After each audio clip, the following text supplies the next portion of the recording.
नमस्कार, आप देख रहे हैं बियॉन्ड हेडलाइंस। मैं हूं आपके साथ मोनिका ग्रोवर।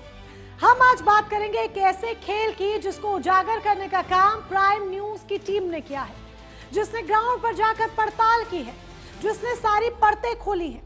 क्योंकि हमारा काम है जनहित की बात करना, हमारा काम है उन खबरों को उठाना, उन मुद्दों को उठाना, उन मुद्दों पर बात करना जिनका सरोकार सीधे आपसे है। और बियॉन्ड हेडलाइंस में हम सिर्फ उन खबरों की बात नहीं करते जो सुर्खियां बनती हैं, बल्कि सुर्खियों के परे वो खबरें जो कहीं ना कहीं शोर में दब जाती हैं, जिनका सरोकार सीधे आपसे है। उन खबरों को हम आपके समक्ष लेकर आते हैं। और आज बात होने वाली है पानी के एक ऐसे खेल की जिसके बारे में जानकर देखकर आप दंग रह जाएंगे।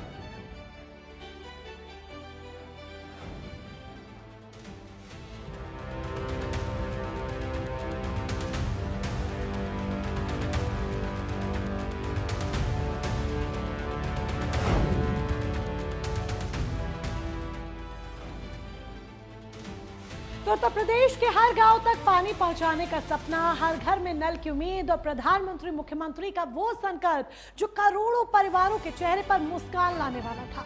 लेकिन जिस पानी की टंकी को लोगों की प्यास बुझानी थी, वो भ्रष्टाचार के बोझ से खुद ही ढह गई। बलरामपुर से लेकर बरेली तक मलबे में तब्दील होती ये टंकियां कोई हादसा नहीं, बल्कि एक सोची समझी साजिश का प्रमाण है। फाइलें खंगाली है, सच सामने लाया है। न्यूज की ये इन्वेस्टिगेशन हिलाकर आपको रख देगी उस सिस्टम को जो जनता की गाड़ी कमाई को पानी में बहा रहा है।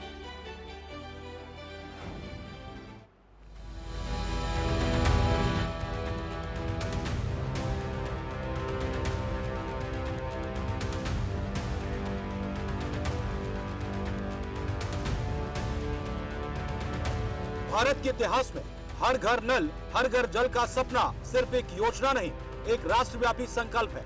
प्रधानमंत्री मोदी ने जब इसकी नींव रखी थी तो मकसद था बूंद बूंद को तरसते घर चौबारों को पानी से सींच देना। उत्तर प्रदेश में इस महान संकल्प में भागीदार बने सूबे के मुखिया योगी आदित्यनाथ ने इसे महाअभियान का दर्जा दिया। बजट की गंगा बहाई, युद्ध स्तर पर टीमें बनी, मंशा साफ थी।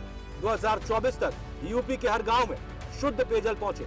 लेकिन इस महाअभियान को भ्रष्टाचार के दीमक ने खा लिया। आपको आगे बताएं, उससे पहले ये समझिए कि योजना को जमीन पर उतारने के लिए टेंडर की प्रक्रिया शुरू हुई।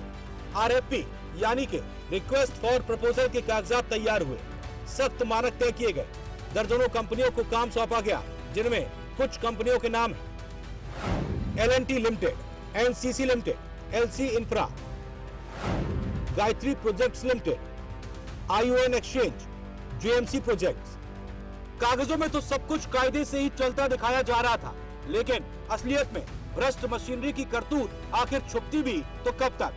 जिन टंकियों को प्यास बुझाने के मकसद से गगनचुंबी बनाया जा रहा था, वो ताश के पत्तों की तरह ढहने लगी। एक नहीं, इसकी तमाम बानगी देखिए।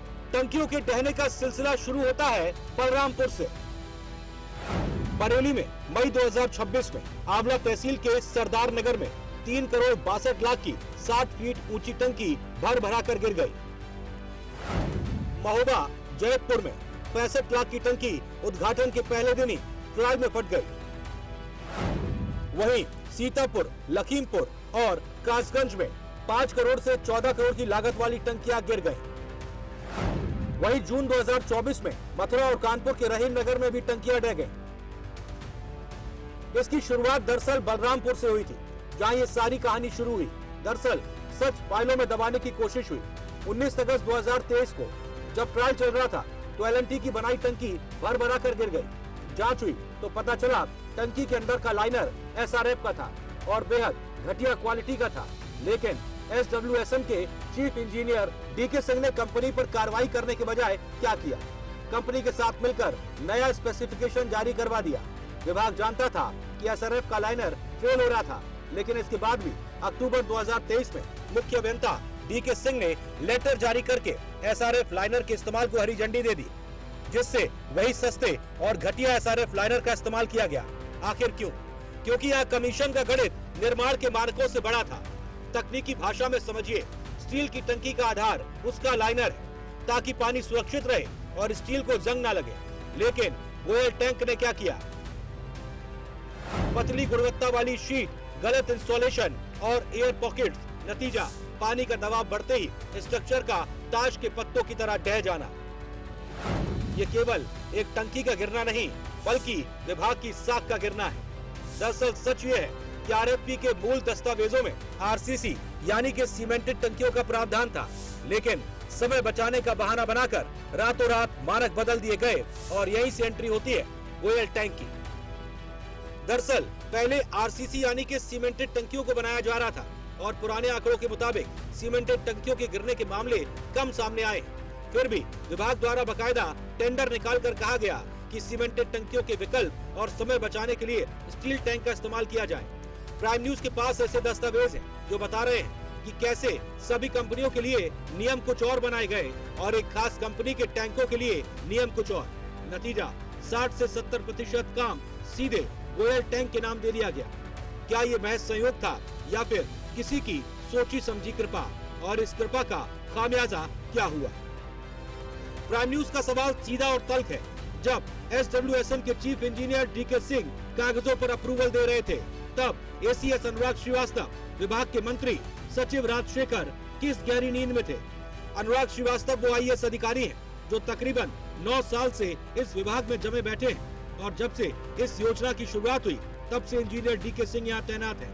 सूत्रों के मुताबिक अनुराग श्रीवास्तव की कृपा से ही ये सारा खेल चल रहा है और डीके सिंह को रोकने या टोकने वाला कोई नहीं है, क्योंकि लोगों का कहना है डीके सिंह अनुराग श्रीवास्तव का लाडला अधिकारी है। सवाल ये है, एसीएस अनुराग श्रीवास्तव और सचिव राजशेखर की मर्जी के बिना डीके सिंह ये सारा खेल कैसे रच पा रहे हैं? क्या उनकी आंखों के तारे होने की वजह से ये कार्रवाई से बच जाते हैं?